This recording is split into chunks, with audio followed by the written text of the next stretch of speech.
એ એને શું કામ દેતા? તો કે એનો ભાગ હતો. આ જમીન કેની છે? તો જંગલની છે. તો જેટલા જીવો છે એ કોઈની એમાં હિસ્સો બધા જીવોનો છે, અને બધા જીવોને આહુત કરતા. અને બધા જીવો પણ એમ જ જંગલી પ્રાણી હોય ને તો એનામાં એક વિવેક હોય છે. જોજો કે એ એક ખેતરમાં ઘૂસશે ને તો આખું ખેતર સાફ નહીં કરી જાય. નદીના, જંગલના, ડુંગરના, કોતરના નજીક છો તમે, ધારો કે પેલું ખેતર, અને તમારા ખેતરમાં તમે કોઈ હાજર નથી તો એ આખું ખેતર સાફ નહીં કરે. એ એમાં એક પાટિયું, બે પાટિયામાં એ મોઢું નાખશે, પછી થોડુંક વળી બીજા ખેતરમાં જશે, પછી ત્રીજા ખેતરમાં જશે. એ કોતર મૂકીને 10 કિલોમીટર આગળ જઈને બધા ખેતરોમાં મોઢું નાખવા જશે. પણ એની જગ્યાએ માણસના હાથમાં આવ્યું હોય તો એ કોઈનો વિવેક રાખે? તો પશુ પણ છે ને, ભલે કદાચ એને જંગલ આપણે એના ખતમ કર્યા છે એટલે એનો હિસ્સો લેવા અહીંયા આવે છે, તો એ કેટલો વિવેકથી ખાય છે, આખું ખેતર સાફ કરતા નથી. તો આવું જ્યારે પ્રકૃતિની વ્યવસ્થામાં વિવેક છે તો આપણામાં વિવેક હોવો જોઈએ. તો આપણે આવી પ્રકારની ખેતી આજે આપણે જે કરવાની હતી એમાંથી આપણે ક્યાં પહોંચી ગયા? તો કે આજે આપણે વાવણી વાવીએ ત્યારે આપણામાં શું બોલીએ, મનમાં શું હોય? કે વધુ મળે. પેલું જ મંત્ર શું હોય? વધુ મળે. એટલે ઊંચામાં ઊંચું બીજ, ઊંચામાં ઊંચું ખાતર, ઊંચામાં ઊંચી દવા ગોતશું કે ભાઈ મને વધુ મળવું જોઈએ. પછી ફેન્સિંગ લગાવશું કે મને એકલાને મળે, વધુ મળે, મને એકલાને મળે, અને કોઈ ખાઈ ન જાય. આવો અંદરનો ભાવ. રાત્રે આપણે ઝેર, બીજ ઉપર શું લગાડશું? ઝેર લગાડશું કે કીડી મકોડા કોઈ તાણી ન જાય, આ લઈ ન જાય. આ બધા નેગેટિવિટી આપણામાં, અને એ નેગેટિવિટી છે ને એ છે ને વવાય છે. લોભ, લાલચ, એ વાવણી થાય. એ અને આપણે ખાધું છે એટલે કેવા થઈ ગયા આપણે?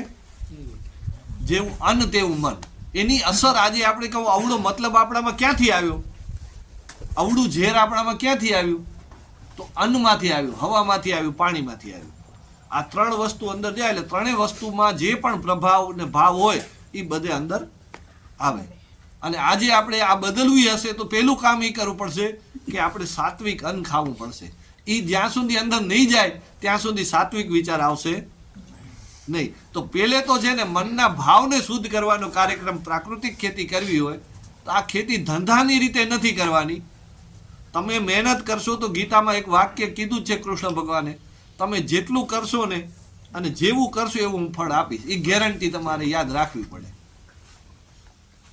અને એ બધાને અનુભવ છે.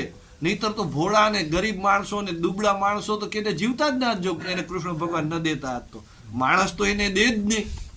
એને કોઈક તો મદદ કરે જ છે એવા ભોળા માણસને. તો એ કોણ છે?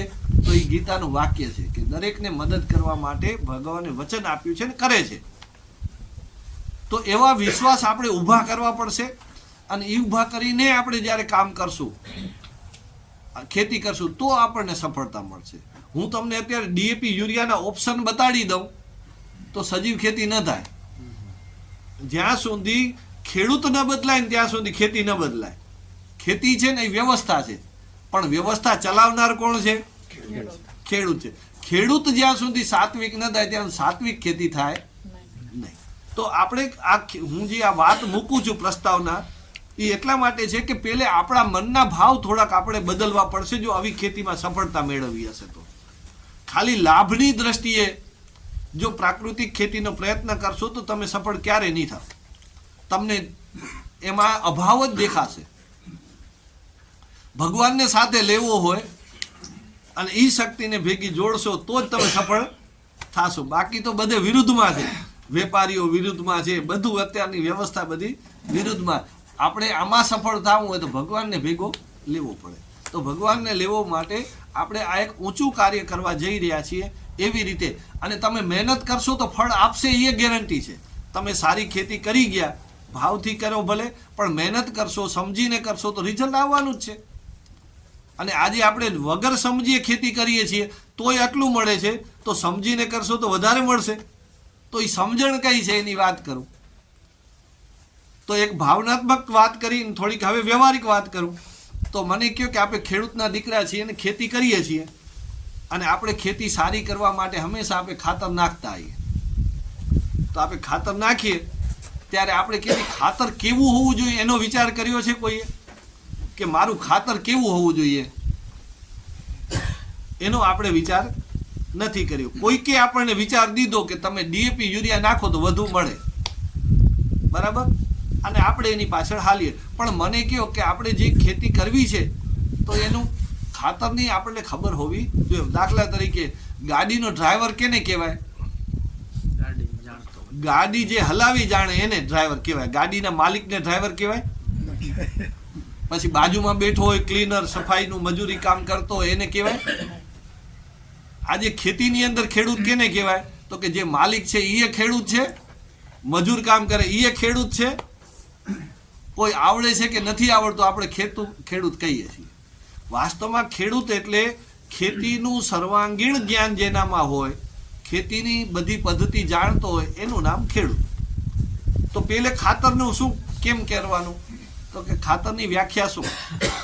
તો કે આપણે વધુ ઉત્પાદન મળે. વધુ ઉત્પાદન માટે આપણે